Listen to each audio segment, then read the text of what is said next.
August నెల 19 సోమవారం రాఖీ పౌర్ణమి. ఆ రోజు అందరూ రాఖీ కట్టుకుంటారు. చెల్లి అన్నకి రాఖీ కడుతుంది, తమ్ముడికి రాఖీలు కడతారు అక్క చెల్లెళ్ళు. ఇది రాఖీ కట్టడానికి ముహూర్తం ఏమైనా ఉందా అని చాలామంది అడుగుతున్నారు.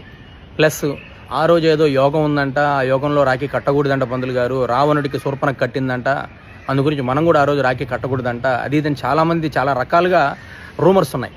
ప్రతి ఒక్కరికి చెప్తున్నాను, ఆ రోజంతా కూడా రాఖీ కట్టుకోవచ్చు. ఆ రోజు ఏదో యోగం ఉంది, ఆ యోగంలో కట్టకూడదు, పలానా టైంలోనే కట్టాలి, పలానా ముహూర్తంలోనే కట్టాలి, పలానా మినిట్ పలానా సెకండ్లోనే కట్టాలి అనేది అటువంటి ఏమీ లేదు.